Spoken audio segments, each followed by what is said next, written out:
Welcome to another episode of Roadmen Reviews.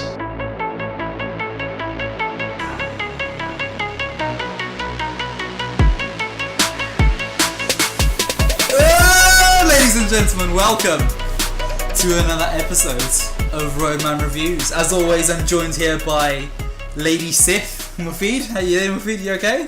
She was in the movies. That's true. She wasn't killed off. Korg. No, Korg. The Korg is cool. You can't be Korg. My name's Korg. Your name's Korg. My name's Korg. And Ahmed. Ahmed, give us your best impression of Korg. No, because I'm Korg. You can be the... Okay, basically impersonate Mufid. That's all I'm asking you to do.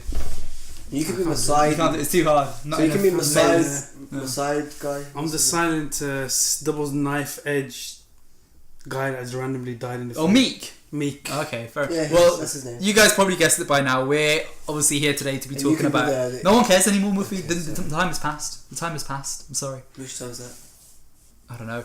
We're here today to talk about Thor Ragnarok, guys. It was released in the UK a little bit early, but because it's Roadman Reviews, we're going to release it sort of a week or two later. Let's dive straight into it, guys. Spoiler alert as always. Ahmed, let's start with you. Overall initial thoughts of Thor Ragnarok. You like it? You didn't like it? What was the deal with you in this film? I loved it. Mm-hmm. I think it was a really good film.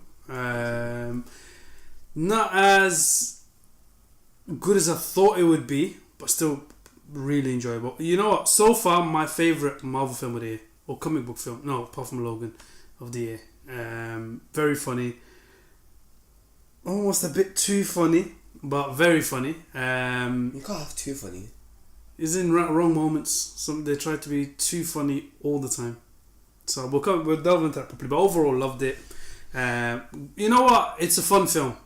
You go cinemas, you had a great time, you go home. Okay. That was it. What about you, Mufi? What are your thoughts on this? Hated it. But no, I'm joking. Yeah, for me, I thought. I mean, it takes away from the comic nerdy aspect of it. So you know how in certain movies you need to know the background behind it, but this could be potentially a standalone movie because they do explain a lot about the sister, about Odin and stuff like that, and you get the general concept for example, kids and parents and whatnot that want to go and see it. You can go see that as a standalone movie. But I loved it. Yeah, I thought it was hilarious. Yeah, because I was in it. Korg. Hey, what? You're the pebble that fell off, Korg.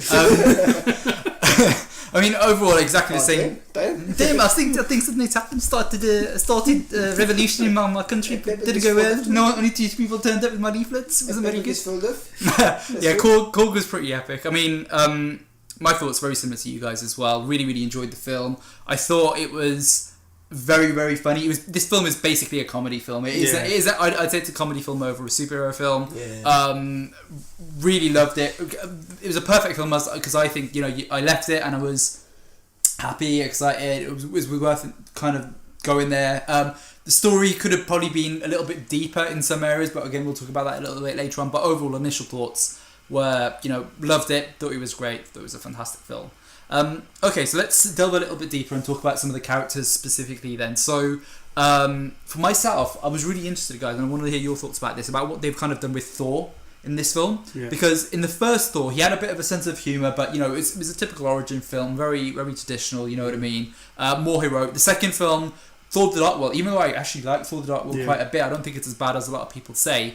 You could tell that, it was just basically run-of-the-mill. Thor is just there to be like the character's perspective through the film. Nothing was really happening with him. In the Avengers films, I feel as though of all the characters, Thor's the one that's always been a little bit on the side. He's always been sidelined a little bit, doesn't really get the best moments. So it's really interesting here that Marvel took the approach with him to kind of almost make him a bit of a poser in the sense that he's not really like the God of Thunder in the sense of him just being a bit of an idiot. He's just a bit thick, you know what I mean? Yeah. Just really, he's like a gym bro basically. That's kind of what they made him into, and I find it was gym bro. Yeah, made him into a gym bro, and I thought it was really funny, and I really like how everything they did in the film, it didn't necessarily contradict his journey in the previous films, but they kind of opened up a new avenue of him. I mean, what about you guys? Do you kind of who was your kind of standout character, and do you like kind of what they did with Thor in this film? So just about Thor. Just about Thor, and then you can cover on. Thor, I thought it's very similar to what you just said. In this movie, you don't see him as a superhero, and you don't see him as someone you're afraid of. apart from some moments where, so the start of the movie where he knocks out all the those guys. Yeah. With lava people, or whatever they were. I forgot what they called that. Yeah. With his hammer and a few parts at the end. But apart from that, you don't see him as a god of thunder. You just see him as or demigod, whatever you call him. You just see him as a normal person, basically, just talking. You don't get to see him with his hammer much. So he's just a normal person walking around, having his adventure, his journey, and it was an interesting approach. But I think it worked. I did think it worked because it took away from, okay, let's forget about the superhero part. Let's just concentrate on how he is as a person, as opposed to when he's all swinging his hammer around. Hey, first hammer pun of the day. We're gonna shove like a hammer pan count just to see how many they're gonna get in. We gotta nail that in the beginning of this episode. That was another one. But I did really like how they portrayed Hulk in the movie. Yeah. I thought that was, as opposed to just him smashing everything and not talking. Like, there was a lot more conversation between them. It was a lot deeper than It was kind of like he was a bit of a angry child in that sense. You know what I mean? A little toddler that was kind of doesn't get his way. And obviously there were parts in the movie where you just the relationship between the two. It seemed like it growed a lot further. Like it was a lot more mature, as opposed to just Avengers and him smashing this person and having the competition about who can knock more people out, etc. So I did really enjoy, because it took me as a surprise of how they portrayed Hulk. I thought he'd just be a mean person that just smashes everything and that's it, doesn't talk. But there's a lot more to it, as Hulk, not as Bruce Banner. So for me, that was my favourite surprise of the characters. Yeah. I think for me, in terms of Thor, I like what they did with him, but I do think if this is supposed to be a continuation of the three films, Thor, Dark World, and then, Avengers Ultron's the last time we've seen him in. And again, this similar character, sort of. He's light-hearted, but he's got that whole responsibility element, seriousness to him, and he shoots off, and then all of a sudden it's like, yeah, dude, I'm a hero, dude, I'm a good guy. It is a bit of a change at the beginning. You're like, okay. See, I agree with you in that sense, yeah. But one of the things I think that's really interesting is, like, if you look at all the Marvel movies, they're very different from one another. So, for example, if you look at Captain America in the first Avengers film with his, like, Halloween costume with they gave him to wear, if you compare that with, like, Captain America the Winter Soldier, even though it's technically the same character, it's still different. He's more serious in the Captain America movies than he is in kind of the Avengers movies, if that makes sense. I get what you mean, but it's not as drastic. I mean, imagine all of a sudden Iron Man. Actually, no, Iron Man's process is probably the most organic. So you've got him first as he's a carefree guy. He doesn't give two shits, but he's got a good heart. Then you watch him in number 3 where he's suffering from PTSD. He got that gradual split, so you can see it. Thor, I loved what they did with him in the film, but I did sit there thinking at times, okay, this is a complete different Thor. There are some of the themes that are there. I don't know. Like, do you remember in the first Thor film when they were on the frost giant planet or whatever, and he was like really cocky, swinging his hammer around, 2 puns, doing all that kind of stuff. He seemed quite similar to that. I do agree with you though, in the sense that it did feel a little bit jarring here and there, though. You know what I mean? But in terms of my favourite character, it's got to be between Hulk and Grandmaster. The Grandmaster, really? Grandmaster. Wow. He was. Why the Grandmaster?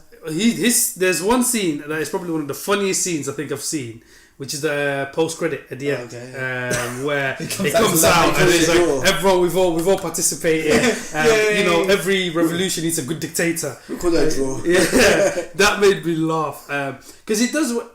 I know people saying, he didn't do much to the role, didn't bring much to the role, but I don't think it's gonna have the biggest effect on the Marvel universe. I mean, it's essentially a Thor movie. So I think he was just a character to be used. Maybe they might use him in the future here and there. Really liked him in Hulk, without a shadow of a doubt.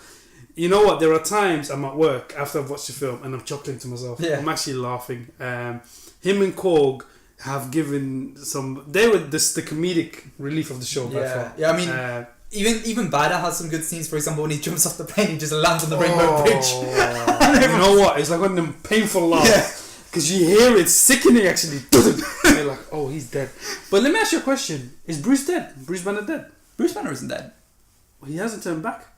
Wow. Did he not at the end of the film? Did he not turn turn back at the end? He's a Hulk. When Thor gets made king, he stays as Hulk. Really? And remember what they said? He said, "If I turn back again, I don't think I'm coming back.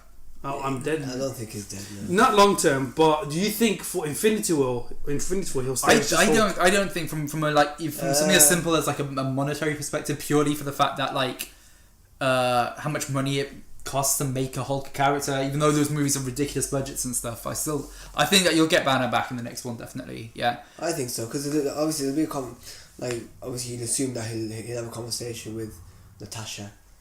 Oh yes. In the next, because he can't have a conversation as Hulk, can he? yeah. Why not Valkyrie? Hulk angry. But one of the scenes I was sitting there and I was laughing.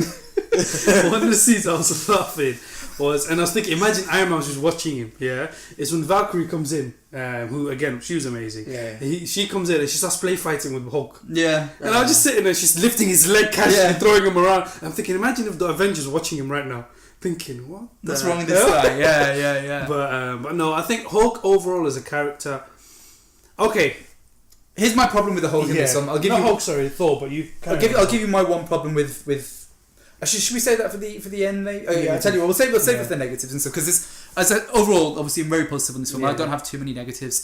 Just quickly covering the other characters very, very quickly. I thought Loki was good. He's not in the film as much as I thought he would be. Actually, Loki. He's in specific scenes. I like what they've done with him in this one. They haven't done the typical "you are my older brother, younger brother, I hate you, I love you" kind of all that stuff. They kind of did it a little bit where it needed to be, but they kind of did their own kind of separate thing as well. Yeah.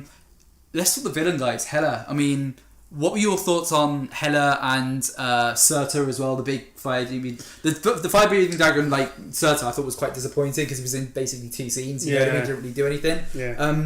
Hela, I think her performance was great because obviously Kate Blanchett, she's a great actress, so her performance was actually really, really good. But if you actually look at what she did specifically, I don't really think she did anything in it. Like, as soon as she kind of came out of the portal or whatever, she didn't really do anything. You know, she just wanted to kind of conquer the other realms. But you know what I mean? Her plan didn't really make a lot of sense to me, which is why I feel like they kind of sped past her scenes a little bit. There are a couple of moments I think they really missed the trick to make it into an epic film, and I think Hela's one of them, because they touch on some interesting bits. You want to know more about it, her relationship with Odin, because firstly, and it's a really cool twist, Odin wasn't the good guy we've always seen him to be. He actually has a dark side to him, so that makes you think, oh shit, okay, why don't we find out more?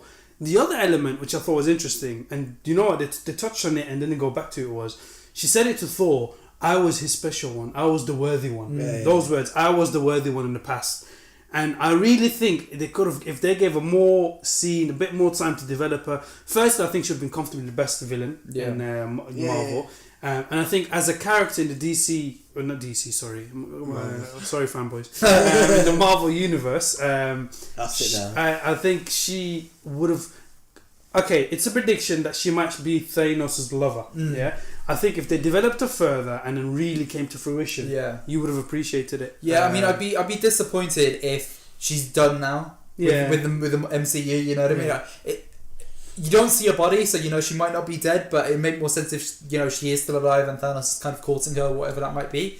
But I don't know, it'd be a bit disappointing if all this build up to Hela, which could have been a really great character, just she's still better than a lot of the villains out there, but I put her on the level of Ultron for me, in the sense of Ultron, the guy who played Ultron, James Spader, did a really, really good job, but again, his plan was a bit of a mess, you know what I mean? So the performance is great, it's just there isn't a lot of meat to kind of chew on with that stuff. Similar thoughts. So for me, as a villain, she's not a great villain. She's alright, but she's not, considering considering her powers and her taking on Thor like he's nothing, and Loki like he's nothing, and essentially the whole of Asgard like they're nothing. It didn't play as to that effect, and he should have done. For me, I thought if she did something like massive, like significant, for example, I'm thinking to myself, if she'd killed Odin, for example, and he was still in the throne, and she ascended to Asgard, she caused havoc, and she killed her father, that for me would have been like, whoa, this woman's a proper villain. Do you know what I mean? And then the bit at the end where what's his name? Surta. Surta, that's it. How he comes and smashes everything, and she sort of just dies. It was like, oh, it's a bit anticlimactic. Is that it really? Yeah. Like after all of that, she's just gone. Not gone, but It's you know it could have been a lot better basically. Because obviously you need a superhero. But to be fair to the movie, in this movie there was no single superhero. So it wasn't like Thor's gonna come save the day. Because it's apart from maybe the start and the end, in between all of that, there was no superhero. Yeah. It was just a movie, a funny movie, and a life in the life of Thor, Loki, and Hulk, and all these other different characters. I think one of the really interesting things, guys, is almost like this third film, if you looked at it on paper, wouldn't work as a superhero film because there's not a lot of the structure's a bit different. They kind of go all over the place. As a road trip film, as a comedy, it's fantastic. You know what I mean? And it's good. I really enjoy it just because of the fact that it's something different. You know, if this was like another Thor film, even though I've enjoyed both of them, I would get a little bit annoyed. And even those guys obviously love all the Marvel movies and all the DC movies. Well, not all the DC movies that come out, but we love most of the superhero movies that come out. If they obviously continue to do the same thing that they were doing 10 years ago, you'd be bored of it by now. You'd be like, what the hell's going on? I'll tell you what, before we move into the negative, let's just cover some of the other things very, very quickly, like the production stuff. Oh. So, for me, really like the kind of shot compositions that were used in the film. Really like the score was really cool as well. I love like the synth as well when they went into the thingy, the Willy Wonka theme when Phil was going through random. the whatever it was, that tunnel thing that he was going through. I also like the use of the original Thor music right at the end of the film. It was nice having that callback as well. In terms of negatives, I'd say that there are probably two. The first one is there is a lot of CGI in here, and it is quite noticeable. You know what I mean? Even though it's done really, really well and rendered really, really good, because of the budget of the film and stuff like that, it does seem like there's a lot of sort of CG there. Almost every shot has like some kind of CG, and I also think that there's the action scenes, even though they're really good, like the action scenes are put together really, really well. They're nice and fast and fluid, and you can see exactly what's going on. Because Hela's weapons are like sword based, she has like can project swords and stuff like that. It almost seems like when she cuts through people, she can cut through them very easily. There's not a lot of what's the word I'm looking, like friction, if that makes sense. It doesn't. It seems like just fighting up CG kind of thing as opposed to like an actual solid kind of thing. I mean, what are your thoughts on like the production side of things and the CG, camera shots, all those kinds of things? I think especially the first scene. Oh, the use of music, that immigrant song was really, really good. I love that. Yeah. I think the first scene, especially the Surti scene. Yeah. What happened was. Sorry, I'm just trying to recollect my thoughts here. Yeah, so the fights were really amazing. Yeah. I think visually, the way it was set and everything. Overall, I think beautifully shot. There's nothing that stands out for me. A bit jarring at times, but the action scenes, I know you've mentioned it, I know that you can't tell the CGI, but I give it leeway because of what they were doing with the character. Like Hela, when she took out all the guards, for example, it's going to be very hard to do that live action. Yeah. Because she's got this ability to pop out swords all across, it's very hard to do so. So I think in that respect, I give it a bit leeway, but I love the action. Yeah. I think a bit more, I would have been even more satisfied. So. Okay, well let's start talking about some of the negatives of the film. So overall, I'm really, really positive on this. But for me, I might as well just kind of go with the ones that are kind of at the top of my head. First of all, I don't think these are problems. I think they're more nitpicks than anything else, to be honest with you. So the first one is kind of Hulk speaking. Yeah. Obviously, I love the fact that Hulk can speak right now, and I think the reason behind it is because he's been in the Hulk for about 2 years, so he's got the vocabulary of like a 2-year-old or a 3-year-old, which is cool. But I find it a little bit weird how like Thor before hasn't ever met the Hulk kind of speak. You know what I mean? The Hulk has kind of said one word and like or 2 words in the entire kind of history of like the movies, and now he's having like full on conversations and stuff. I almost wish that there was a bit of a stop, and they could even made a joke about it or something like that, but that wasn't acknowledged. I feel as though some of the characters got a bit of a shaft in this film. So, for example, Odin, he's in one scene and then he's dead. The Warriors 3, all of them died basically in this one as well, which is a bit of a shame. Again, I wasn't really too worried about that because we got all these new characters as well.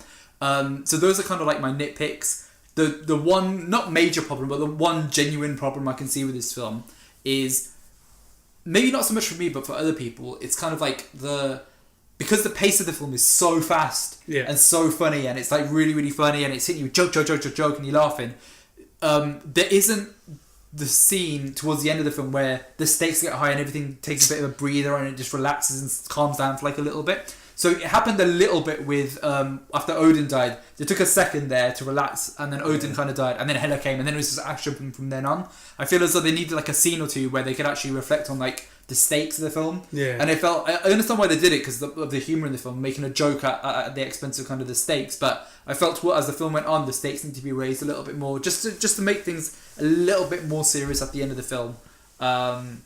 Because at the end of the day, you know, the entire Asgard is burnt to death, you know what I mean? Yeah, all of Asgard is destroyed.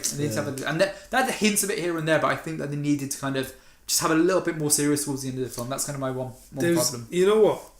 I had once, like I said, you touched on it, and for me that was a serious problem, which is, I understand it's a comedy, I understand you have so much to do, so time is of the essence, but it's a lot of tonal moments where you didn't need jokes, where you needed that bit of emotional depth to it, they overlooked. I mean, you've said it.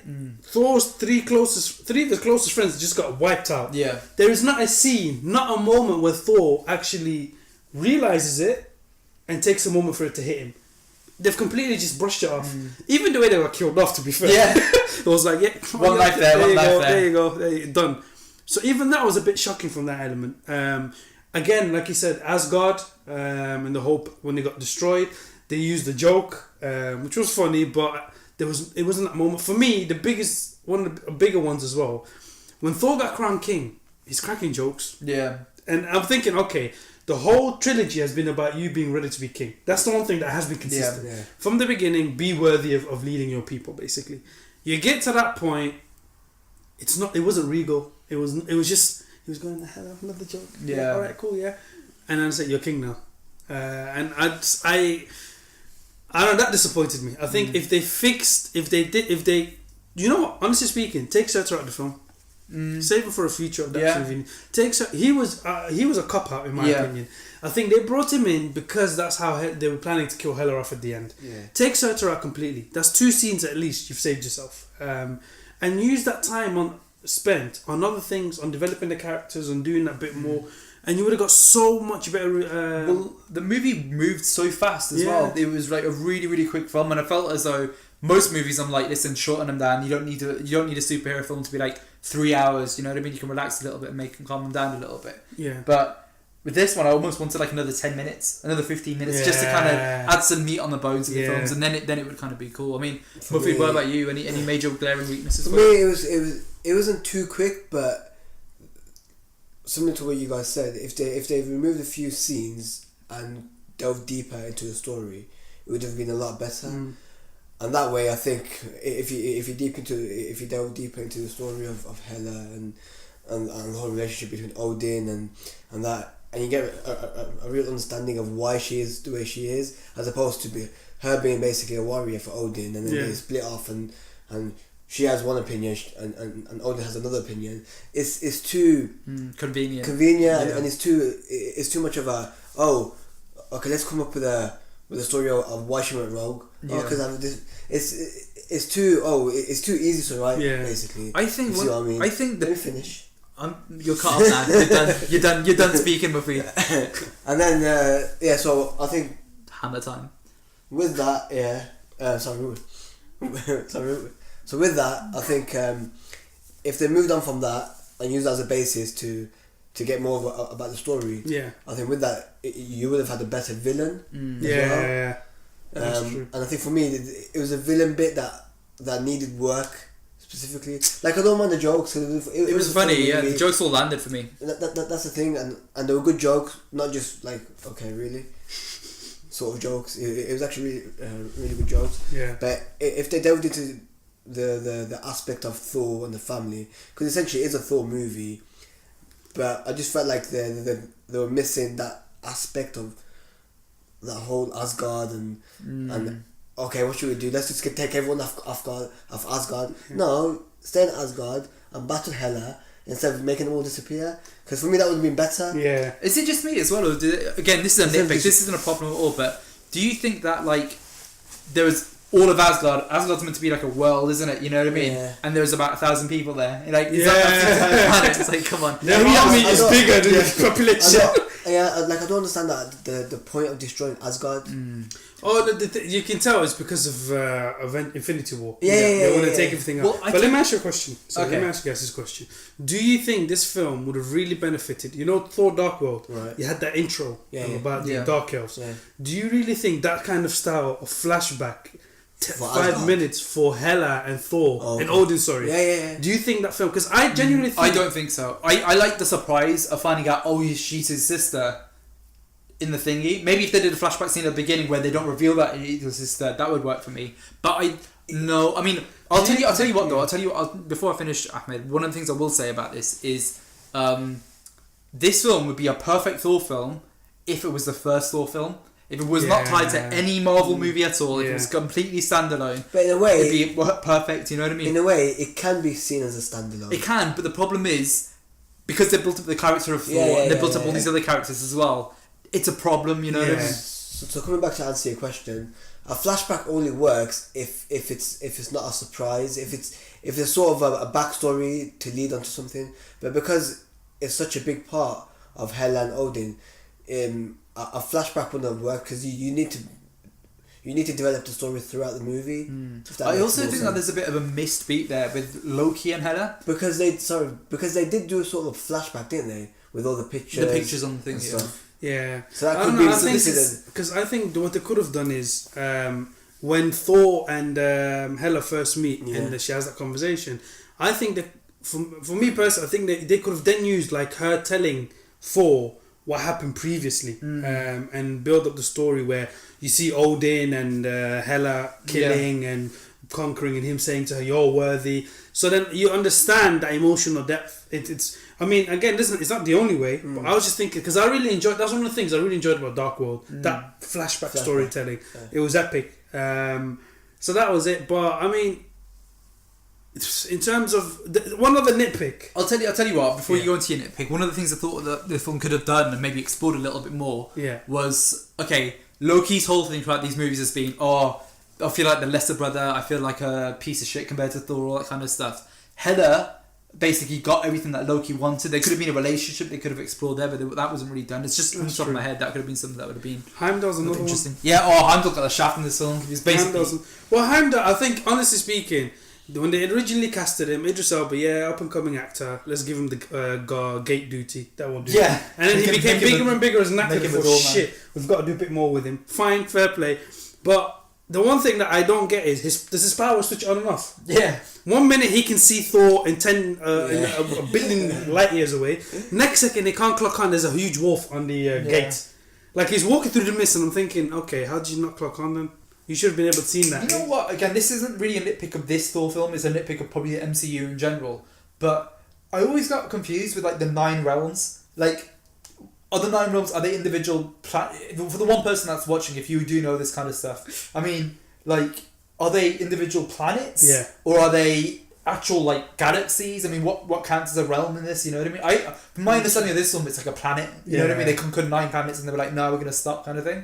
But yeah. But then they also talk about the tree of life and all that stuff in the first Thor film. Yeah. So again, a bridge. Yeah. You can use a bridge to get through them, and no, I know what you mean. that's a little confusing. I mean, I agree in one essence, which is that they should have focused more on Asgard itself. I mean, you've lost the planet again. You don't feel the value. You don't feel nothing serious about it.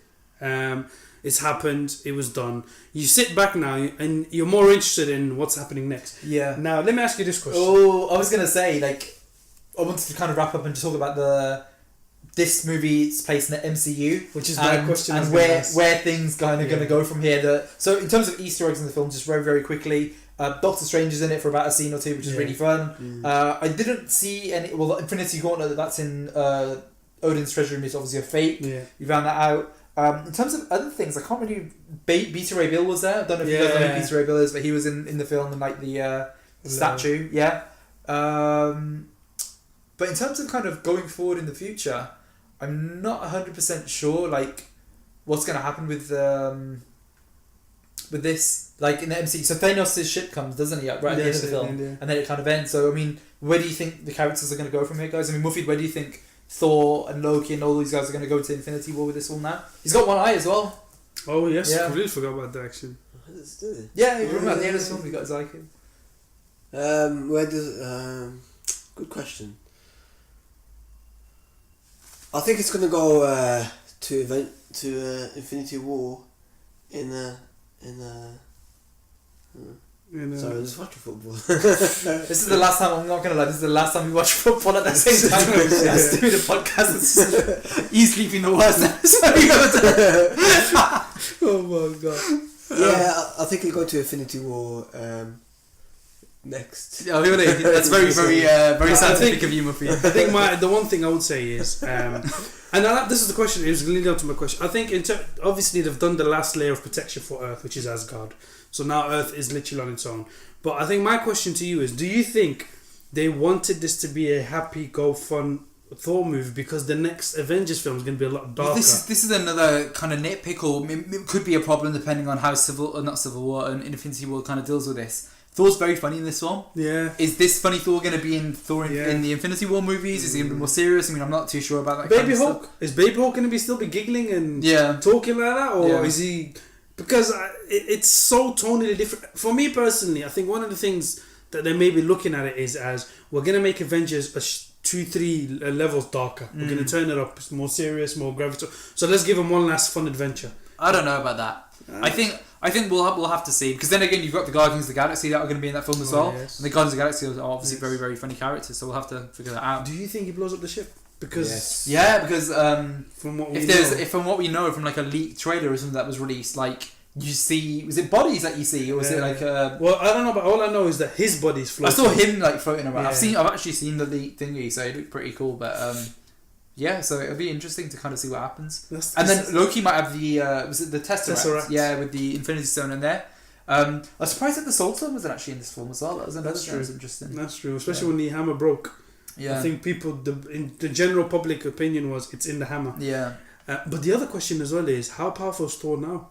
He is Mjolnir, if that makes sense. Mjolnir was just the thing that kind of he used to kind of channel his powers and stuff like that. But now I think he's developed and he lost an eye, but he gained something else, gained a hammer. So we're on four guys, 4 hammer pens. Well, he will bring down the hammer. Yeah, 5. Okay, well, I guess just to wrap up, guys, let's give our scores of the film. I mean, Buffy, starting with you, what would you give this film kind of out of a 10? 8.5. 8.5? Okay. Out of 10. I thought it was a good movie. There was a few nitpicks here and there, villain wise, but in general, when I came out of the movie as a kid, sort of, you know how a kid comes out of a movie, I said, wow, that was a wicked movie. It sort of touches your careful. Your hammer. Hey! 6. No, it touches your humorous sides basically. So your human sides. Humorous. I thought you just said you were Korg. You're just pure. Touching my humorous. Touching my humorous. What about you, Ahmed? I think 8, solid 8. Yeah. I enjoyed it a lot. I'll watch it again in the future, no doubt. It's fun. I think. I look forward to Infinity War even more now. Yeah. And Black Panther, of course. But I think I look more forward to Infinity more now, seeing Thor's power evolve as well. So now you've got Hulk, who's Hulk, and then Thor, who's unbelievably stronger. So I look forward to that clash a bit more. In that respect. Okay. Well, for me, I think I left the film thinking of it like it's like a 9, but I think because of been about a week since we've seen it, also, one of the things, it has gone down a little bit to like an 8.5, just because I kind of, what I would have preferred is a couple of things a little bit different, but overall it's a fantastic film. I definitely recommend it. 8.5 out of 10 for me, and that kind of wraps things up, I guess. It does. I mean, just for future reference, we are not watching football again. The challenging it in, especially when it's me and Muffy's team playing. I know. It's really bad. Chachis. Well, oh yeah, sorry. Yeah, but Chach isn't here right now. Fairhead is, isn't it? So we'll have to see. Who? Yeah. No Chach. That's another story. Wow. That's another okay. I like this. Anyway, guys, thank you very much for tuning in to the one person that's watching. As always, you can find us on Facebook, Twitter, YouTube, Soundcloud, Instagram. You might have missed something Roadman else. reviews everywhere. Everywhere. Just and Google it, you'll find us. Exactly right. And If you don't, then sorry. we'll have to sort the revolution. Until Sort the revolution. Sort the revolution. Oh, Meek. Oh, he's alive. He's alive. Look. Until then, I guess we'll speak to you Goodbye. soon. I'm not sure what we're going to be talking about. Is there anything specific? I don't know. Maybe Stranger Things. Maybe just we'll have to Yeah, see. What maybe, we'll do a Stranger Things season 2 review. Have you seen Stranger Things? Of course. All of it. All of it. Really? Are you crazy? You're same weekend. I have a diehard fan next door. A what? Diehard fan next door. That's another movie. With a And vengeance. at that note, We'll speak to you guys soon. We'll see you soon, guys. Take care. Bye. Goodbye. Goodbye.